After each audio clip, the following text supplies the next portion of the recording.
his regime of fear has worked. It has shut people up. People are really scared.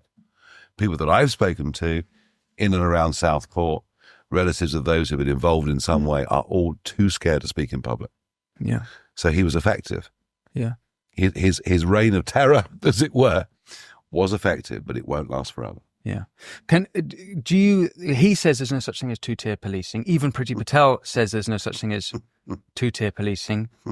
Is he wrong? It's two-tier. I mean, what's happened to the Manchester attackers? But now, back to the show. And breaking right now, Nigel Farage, Reform UK, and Richard Tice have said they will launch a private prosecution against the men accused of assaulting police officers, including a female police officer who was so badly attacked that her nose was broken and she ended up in prison. This is the announcement that Farage has made in the past few hours. Riots led to immediate arrests and, in some cases, imprisonment, not just for those that threw bricks, but for those who said things online. Yet, the appalling attack on police officers at Manchester Airport has been completely ignored. We think, as Reform UK, this is as clearer illustration of two-tier policing, two-tier justice in two tiers Britain.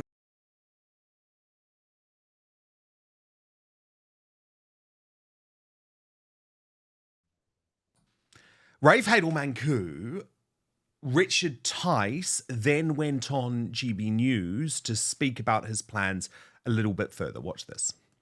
And our view is, and we gave them notice back on October the 7th, our view is that this was of sufficient gravity, that it is in the public interest. We think a crime may possibly have been committed, and we're obviously careful about the lawyers and all that good stuff. But this looks a very serious incident, and actually our police officers, who they stand in harm's way, they protect us, mostly when they're unarmed. In this case, some of them were armed. They have a right to feel that the law will protect them in the event that there's a serious incident taking place. And so we think that a crime may have taken place and it is in the public interest, and that's the threshold. So if the Crown Prosecution Service are not going to do it, we think that it's incumbent upon us to start a private criminal prosecution. Rafe Heydel-Mankoo, is this the right decision by Farage, Tice and Reform UK? I think it's a brilliant decision. We cannot live in a two-tier society. We must never live in a two-tier society. And unfortunately, that is the impression that the great British public believe is the case. And so I actually do welcome this. The question is, how far will this get? And it should be said, I have discussed this with barristers actually before. It is the case that the IOPC, the Independent Office for Police Conduct, is currently investigating the police's conduct in this manner. And there is, a lot of reason why the CPS wouldn't act in terms of the suspects accused of attacking the police officers until the IOPC conclude their investigation. And so it's not that unusual that the CPS should take this long to come forward. But what I would say is, this is the correct decision of Nigel Farage, because given the state of feeling in this country, given the feeling that there is a two-tier society here, 4 months after these attacks took place, for still nothing to be said or nothing to come out from the CPS, no charges to be laid, no even reports of an investigation going on, that's where public trust in our institutions fails. And public trust is the predominant and must be the predominant interest of our institutions to ensure that we don't have that trust eroded any further. And so I think, given the lack of statement, given the lack of any forthcoming from the CPS, I think having their hand forced by reform in this way is absolutely splendid.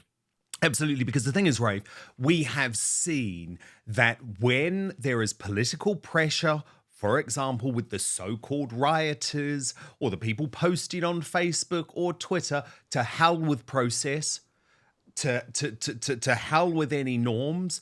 In fact, the legal system, the judicial system can work at warped speed. Yet here's a case where there is clear public interest. It received just as much coverage as the so-called riots after the Southport massacre, and it's the opposite of warp speed. It's going at snail's pace. And of course, so much of this, Rafe, so much of this is about scaring folk into not saying anything. And Nigel spoke about how at the moment that strategy from Starmer is looking like a success. Watch this. His regime of fear has worked. It has shut people up. People are really scared. People that I've spoken to in and around Southport, relatives of those who've been involved in some way, are all too scared to speak in public. Yeah. So he was effective. Yeah. His reign of terror, as it were, was effective, but it won't last forever. Yeah. He says there's no such thing as two-tier policing. Even Priti Patel says there's no such thing as two-tier policing. Is he wrong? It's two-tier. I mean, what's happened to the Manchester attackers? Rafe, isn't it fascinating? Because I think, sadly, Nigel is right. And what we have been seeing with Allison Pearson is not just actually now scaring ordinary folk, journalists, commentators, public figures are becoming too scared to speak out. You're absolutely right, and Nigel is completely correct. You have Starmer and, Starmer's Stasi, the police now creating essentially a feeling whereby even if you are a respected national journalist, you have to think twice about what you say and what you post.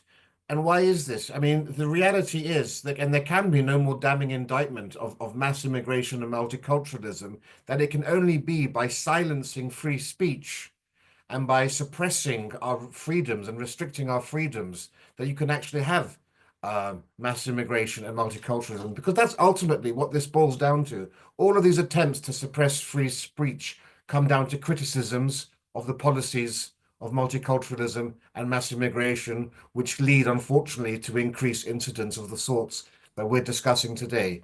It's extremely sinister stuff. Remember, Keir Starmer is not a politician. He is a prosecutor. He came to politics very late in life, in his 50s. This is a man who sees the world in terms of punishment, in terms of law, in terms of enforcement. And that's something that should strike a chill through all of our hearts, because, of course, it runs completely contrary to all the principles of liberty for which this land ultimately became the progenitor for the entire world through Magna Carta from 1215. And we have never seen such an authoritarian, draconian regime as unfortunately we're now being subjected to. And of course, there are real human consequences as well. And we've seen that with Allison Pearson, who wrote over the weekend on X.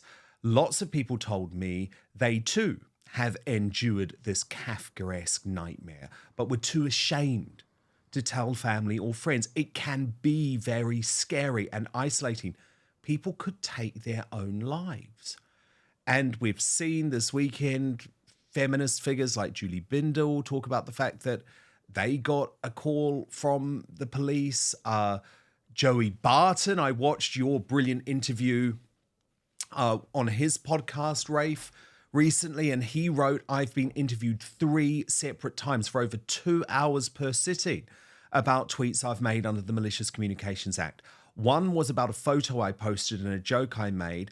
8 CID officers knocked at my door to intimidate my wife and kids for 4 days straight looking for me. I was also arrested in front of 3 of my children and spent an overnight in the police cells for those same tweets. This is modern Britain. Anyone who says it isn't becoming a police state is a liar and out of touch with reality. A difference in political opinion can cause the state and the state stooges like the Met Police to attempt to harass, bully, intimidate, and arrest you. Elon Musk is correct. Britain is a policed state with a 2-tiered justice system corrupt to its very core. And as I say, I watched your interview with Joey Barton. I know he's a controversial guy, but I think he says lots of great stuff. Some stuff I disagree with, but the point is, he's being criminalised, Rafe, for speaking, for sharing views that actually loads of people share. It's outrageous. Whether you are, whether you're Lawrence Fox, whether you're Joey Barton, whether you're Narinder Kaur calling people coconut, no opinion should be so offensive that it becomes a police matter. I'm terribly sorry. I'm a free speech advocate, and I'm not biased in my view. I think everybody should be entitled to free speech. The more genuinely bad or wrong or hateful someone's idea, the more free speech there should be to counter those ideas. That's the way you deal with people's comments on the internet and everywhere. We've had a great experiment in this country of supervising and policing free speech, and it's been a complete and unmitigated failure. And it's difficult to see where this will end when you even have Tory councillors, as you have in Tory police commissioners, as you have in Essex, dealing with Allison Pearson, who are on the same side of Starmer's Stasi in terms of suppressing all of this thing. We should all be very afraid by this because, of course, as you've said, decent people who are the great majority of this country, who have common sense, who are expressing majority opinions, no longer feel that they can express those opinions. They're being cowed into submission by the vocal minority. I have said many, many times, and it's my main sort of platform, Britain is now a post-revolutionary society. The evidence is all around us, not least in the way that we have lost our free speech. Yeah, so terrifying, so true. Interesting, Rafe, that you mentioned Narinder Kaur, because she sparked a lot of issues last week. I had her on the show regarding her post about Catherine, the Princess of Wales, and the fact that she looked like she was aging, not referencing the fact that she's just gone through 6 months of really terrible chemotherapy. But Narinder, I think, is now being intellectually dishonest about the backlash to that, because as you make the point, Rafe, we're not trying to criminalize the woman. We're not trying to say that she should be arrested as a result of her post or that she should be deplatformed. We're just saying it's not very nice. We're prepared to have a discussion about it. But Narinder used the response that she had received over the week to compare to the response that Allison Pearson had received. And you won't be surprised, Rafe, tried to turn it into an issue of race. Watch this. But first, we've been told our whole lives that wrinkle creams were the easiest way to look younger. Now, one doctor says that's nothing but old news. According to Dr. John Lake, the world-renowned Beverly Hills beauty expert, most wrinkle fixes on the market are nothing but glorified moisturizers. He says they hardly make a dent on your appearance, and some can even be harmful to your skin. Recently, Dr. Lake has focused his attention away from mainstream cosmetic practices. Why? So he can pursue a revolutionary anti-aging breakthrough, one that some experts say could empty the wallets of the cosmetic industry. It's almost like Photoshop for your face. You may even be mad after seeing how easy it is to visibly erase your wrinkles from view, Lake told reporters. His personal clients have dubbed his new do-it-yourself technique the age rewinder method because it can take years or even decades off your appearance in under 2 minutes. In light of this amazing breakthrough, Dr. Lake has released a step-by-step video to the public. It's free, it's uninterrupted, and he'll outline exactly how to use this simple solution from home. Dr. Lake commented on the video, "If this helps even one person look younger or feel more confident, I'll be thrilled knowing I helped." The video has since gone viral. At first, it was shared by users on Facebook, but since then it's racked up over 2.3 million views and counting. So far, the comments and feedback have been outstanding, with thousands of women reporting they look decades younger. One viewer even commented, "Best results of anything I've used. I can't believe how well this works. I'll never stop using this.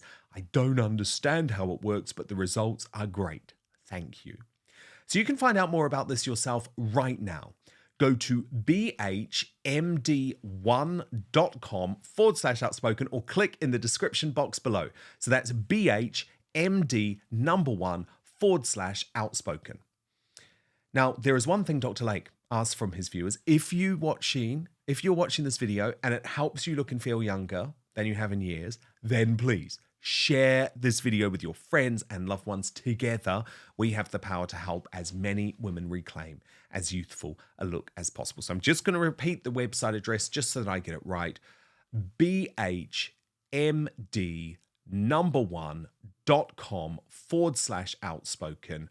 Or it's much easier if you just click in the description box below on YouTube and Rumble. The past couple of days has also been very revealing. I don't make excuses for my tweet. And then what's happened with Allison Pearson, whatever her tweet is, I don't know. I don't know why the police came round, whether it was illegal, whether she broke any laws. I know mine didn't. But the hypocrisy of the right, who attacked me in the most horrific way. And I mean sexual threats, sexual humiliation, misogyny. Racism was last on the list. I handle that every single day. And how dare I, etc., etc., etc. I mean, it's boring. And I lived in hell with that. And yet the very same people are defending Alison's right to freedom of speech, Alison's right to, whatever she can tweet or whatever she can say, but not my rights. I don't have that right. Again, I'm not saying my tweet was correct or anything. I just think that the hypocrisy is staggering. It's hurtful. It's an eye-opener. I should know better. But I don't know whether it's the hypocrisy of the right or whether it's just white woman can say what she wants, brown woman can't. Oh, Rafe. Oh, Rafe. I don't know if Narinder's learned anything from her little appearance with me. I'll leave that one to you, Rafe. You can respond. Well, you said that she was being intellectually disingenuous. You have to have an intellect to be intellectually disingenuous, and I'm terribly sorry, but I think she's been rather lacking on that front, given everything she said. And I've crossed swords with her many times to my chagrin over the years. I mean, nobody has criminalized Narinder Kaur's horrendous attack on the Princess of Wales. She wasn't visited by the police over her scurrilous remarks. And let's put this into context. Allison Pearson was standing up for Jewish people for a great cause, not engaged in the most petty, low type of personal attack, which Narinder was engaged in. And isn't it typical of the left? The left who fire a broadside, who make a completely uncalled for, nasty remark, then revert immediately to victim status. Oh, this is misogynist. It's because I'm a woman. It's because I'm brown. It is the last refuge of a scoundrel to resort to that sort of a thing. And it just goes to show, actually, where the true nastiness lies. It's with the Be Kind Brigade. Yes, it always is. So beautifully put, Rafe. So brilliant to have you back on Outspoken. And I have to recommend that everyone goes to follow Rafe's brilliant YouTube channel. There it is. All of his other media appearances, speeches, and the likes there. And of course, you can also find Rafe via the New Culture Forum as well. Always love having you, Rafe. Thank you so much. Thanks so much. Thank you. And a real exciting update, actually. I've just heard this. You may have known, if you were with us on Friday, that I put out a real plea to the Outspoken family to support my former GB News colleague, Mark Stein, who is in a battle with the off-communists who are demanding £144,000 from him. They want to ruin the guy. And the court has ordered that he has to pay £50,000 or 64,000 US dollars by tomorrow. And you have been utterly, utterly incredible all weekend long with so much support. And look at this. I've just been told in the past few minutes that Mark has now reached the target, 64,000 US dollars he needed. And you have now raised for Mark $64,908. 918 of you supported, 229 of you shared, 20 of you offered Mark your prayers. And I just want to thank everyone, because we're a family at Outspoken. Mark Stein is part of that family. He did the most incredible work. And you might know he suffered from 2 heart attacks. He's refusing to back down. And boy, he shouldn't back down against the government censors, the off-communists. And thank you so much for supporting Mark Stein. I know that he is so touched by all of you who donated. And I should just stress, this crowdfunding campaign had nothing to do with Mark. It was set up by the friends of Mark Stein. Mark's a very proud man. He would never ask for this, but I know he's been completely overwhelmed and touched by the massive amount of support received. Thank you so much for watching Dan Wootton Outspoken. Please click on my face just to the bottom left to subscribe to this brand new independent news source and turn on the notification bell so you'll be alerted to our brand new live shows, uncancelled interviews, and special royal episodes. Outspoken is also now available as a podcast, so you can listen to the show every weekday on the go, wherever you are.